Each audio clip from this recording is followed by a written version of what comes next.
Assalamualaikum warahmatullahi wabarakatuh.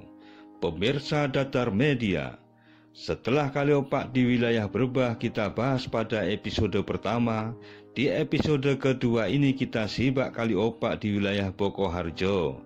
Kaliopak di bagian ini juga sebagai pembatas bagian barat Kecamatan Prambanan, yaitu dengan Kecamatan Brebah di sisi barat daya hingga barat dan Kecamatan Kalasan di sisi barat hingga barat laut.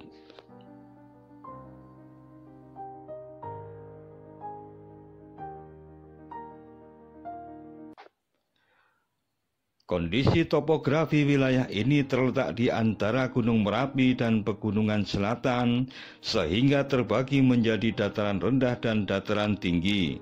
Dataran rendah menempati bagian barat Kecamatan Prambanan seluas 623,24 hektar dan dataran tinggi berupa tanah berombak hingga perbukitan seluas 2.395,88 hektar.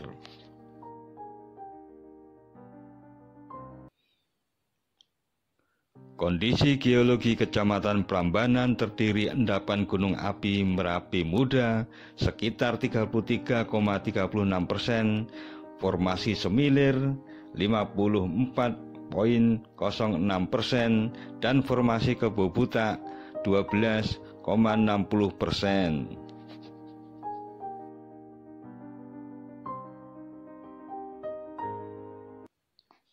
Berdasarkan morfometrik kemiringan lereng, pengikisan, serta litologinya, Kecamatan Prambanan terbagi 4 satuan bentuk lahan, yaitu bukit terisolasi, dataran aluvial, dataran fluvial vulkan, dan perbukitan struktural.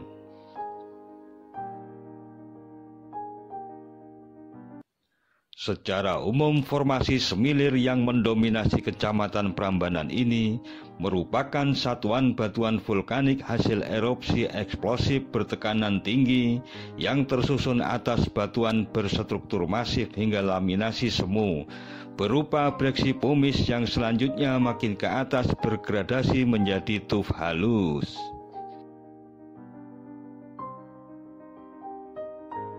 Pemirsa Datar Media, secara regional, breksi pumice dan tuf memiliki kedudukan perlapisan batuan yang acak, yang mengindikasikan struktur silang siur makro yang mencirikan sebagai endapan gumuk pumice dan diendapkan pada sekitar fasies proksimal hingga medial.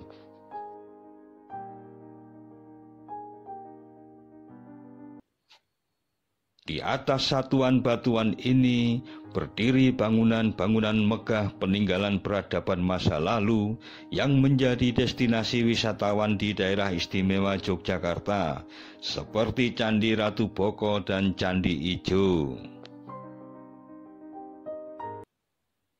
Dataran fluvial vulkan merupakan satuan bentuk lahan dengan topografi datar dan terbentuk dari proses fluvial dengan material utamanya berupa pasir berukuran sedang dan halus.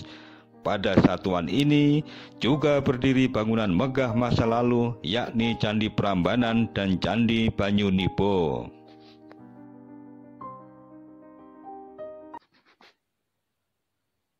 Pemirsa Datar Media, Kompleks Candi Ratu Boko merupakan bukti sejarah kehidupan klasik peradaban abad ke-8 hingga ke-9 yang menjadikan candi terluas dibandingkan candi-candi lain di Indonesia dengan luasan kurang lebih 160.896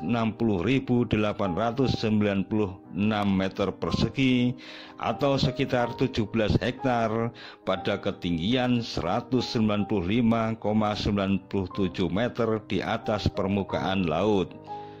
Letaknya mengikuti struktur punggung perbukitan Boko yang dikelilingi beberapa candi dan reruntuhan sejumlah candi kuno. Sebelah tenggara terdapat Candi Banyunipo dan sisi barat terdapat situs Watu Gudik. Dari prasasti yang ada, kawasan ini dibangun oleh seorang Raja Rakai Pikatan pada sekitar abad ke-8.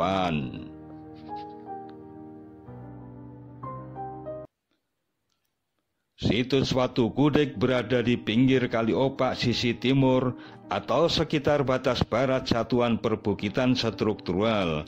Bangunan ini didirikan sekitar abad ke-9 dan konon dijadikan tempat pertemuan Ratu Boko dengan penduduk sekitar.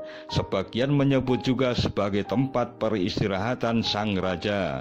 Situs ini berupa batu ompak berukuran dari 53 cm hingga 75 cm dan diperkirakan dulunya semacam pendopo.